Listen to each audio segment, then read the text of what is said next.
বন্ধুরা, আজকে আমি রুটির সঙ্গে খাওয়ার মতন খুব চট করে বানানো যায় একটা খাবার আমি বানাবো। সেটা হচ্ছে বেগুনের ভর্তা। তো বেগুন ভর্তা আমরা বাড়িতে কম বেশি সবাই বানাই। দেখুন আমি কিভাবে বানাই সেটা দেখে নেওয়া যাক। চলুন দেখি। বেগুনের ভর্তা বানাতে যেগুলো লাগবে, সেটা বেগুন লাগবে খুব ভালো সাইজের, মোটামুটি কানা থাকবে না, পোকা থাকবে না, এরকম টাইপের বেগুন বাজার থেকে কিনে আনবেন। টমেটো, শুকনো লঙ্কা, কাঁচা লঙ্কা, গোটা রসুন, খানিকটা জোয়ান আর সর্ষের তেল, এটা কুচনো পেঁয়াজ, কুচনো টমেটো, আর হচ্ছে ধনে গুঁড়ো, জিরে গুঁড়ো একসঙ্গে দিতে পারবেন মিশিয়ে। খানিকটা লঙ্কা গুঁড়ো দিলেও ভালো লাগবে, আর একটু ব্ল্যাক সল্ট মানে যেটা বিট নুন।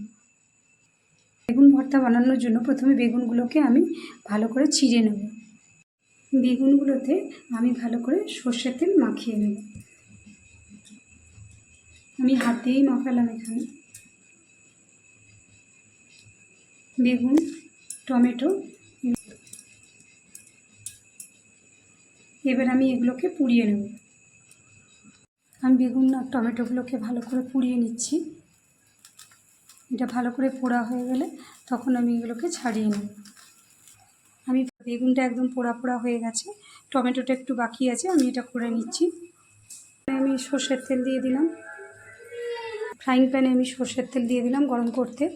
এতে বন্ধুরা, তেলটা গরম হয়ে গেছে, আমি এখানে গোটা জিরে আর কিছুটা জোয়ান ফোড়নে দিয়েছি। এবার আমি একটু 2-3টা কোয়া রসুন রেখেছিলাম কেটে দিয়ে দিলাম। আমি 2-3 কোয়া রসুন কুচিয়ে রেখেছিলাম, 2-3 কোয়া রসুন কুচি আমি এখানে দিয়ে দিলাম। এবার আমি পেঁয়াজগুলো দিয়ে দিয়েছি। পেঁয়াজগুলো ভালো করে ভাজা ভাজা মতো হয়ে যাবে। পেঁয়াজটা ভালো করে ভাজা ভাজা মতো করে নেব। একটু নুন দিয়ে নেবো, তাহলে পেঁয়াজটা তাড়াতাড়ি ভাজা হয়ে যাবে। বন্ধুরা, আমি 1/2 চামচ মতো নুন এতে দিয়ে দিলাম।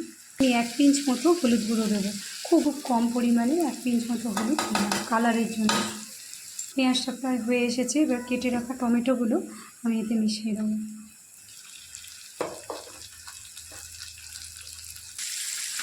বন্ধুরা, টমেটোটা হয়ে এসেছে, এবার আমি এতে কিছুটা কাঁচা লঙ্কা কুচি মিশাবো। কেটে রাখা কাঁচা লঙ্কাগুলো আমি এবার দিয়ে দেবো।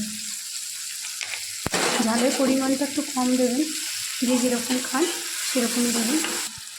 আমি এখানে বেগুনগুলোকে এরকমভাবেই স্ম্যাশ করব, আর বেগুনের এই যে ডান্ডিটা, এটা আমি ভর্তাতে দিয়ে দেবো। তাতে কি হবে, পোড়া গন্ধটা ভালো থাকবে। বাকি বেগুনগুলো, টমেটোগুলো আমি ছাড়িয়ে নিচ্ছি। এখানে টমেটো আর পেঁয়াজটা ভাজা হয়ে গেছে, আমি এতে গুলে রাখা জিরে গুঁড়ো আর ধনে গুঁড়োটা দিয়ে দেবো। গুলে রাখা জিরে গুঁড়ো, ধনে গুঁড়ো আর অল্প একটু কাশ্মীরি লঙ্কা গুঁড়ো। আমি এখানে ধনে গুঁড়ো, জিরে গুঁড়ো আর কাশ্মীরি লঙ্কা গুঁড়ো গুলে নিয়েছি। এটা আমি, আপনাদের বাড়িতে ধনেপাতা থাকলে এতে ধনেপাতা দেবেন, আমার কাছে এখন ধনেপাতা নেই, তো আমি কিছু দেবো না।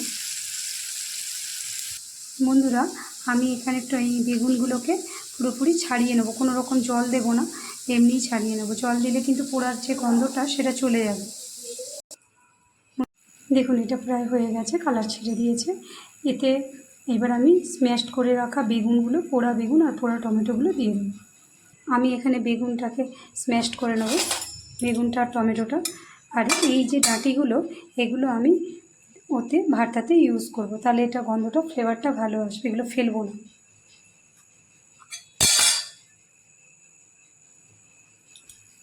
এগুলো আমি এতে দিয়ে দিলাম, ডান্ডিগুলো আমি এতে দিয়ে দিলাম, মিশিয়ে দিলাম। বেগুনটাকে, টমেটোটাকে আমি স্ম্যাশ করে নেবো ভালো করে। আপনারা চাইলে স্ম্যাশার দিয়েও করতে পারেন, হাত দিয়েও করতে পারেন, আমি এখানে হাতা দিয়ে করে নিচ্ছি। আর আমি এতে একটু ব্ল্যাক সল্ট, যেটা আমি বিট নুন, আমি একটু ইউজ করব এখানে। দেখুন, আমি এতটা মতন ব্ল্যাক সল্ট একটু দিয়ে দিলাম, মিশিয়ে দিলাম এই স্ম্যাশে। কারণ এই মিক্সচারটাতে আমি একটু নুন কমই দিয়েছি, কারণ আমি ওখানে ভাজার সময় অনেকটা নুন দিয়ে দিয়েছি। এবার আমি এই মিক্সচারটা, এবার আমি এই মেখে রাখা বেগুন পোড়া, টমেটো পোড়া আর রসুন, লঙ্কা, এটা একসঙ্গে যেটা মেখে নিয়েছিলাম, সেটা আমি কড়াইতে দিয়ে দেবো। আমি এবার এটার মধ্যে মিশিয়ে দিচ্ছি। এবার আমি এটার মধ্যে স্ম্যাশটাকে যেটা মেখে নিয়েছিলাম সেটা পুরোটা ভালো করে মিশিয়ে দিচ্ছি।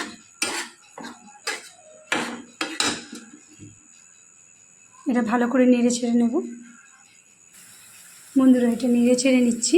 এটা নেড়ে নিলেই ভালো করে কষিয়ে নিলে এটা বেগুন ভর্তা রেডি হয়ে যাবে। আমার কাছে এখন ধনেপাতা নেই, তো আপনাদের বাড়িতে ধনেপাতা থাকলে এটা ওপর থেকে কুচি করে দিচ্ছি, অবশ্যই দেবেন।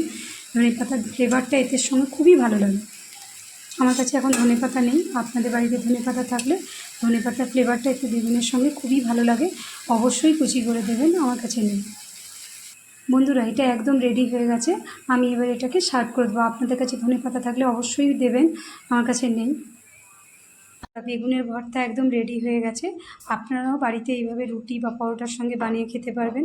একটু কম ঝাল দেবেন, বাচ্চারাও মজা করে খাবে, খুব ভালো খেতে লাগে। অবশ্যই বানাবেন বাড়িতে এবং কেমন লাগলো আমাকে জানাবেন। Thank you, tata.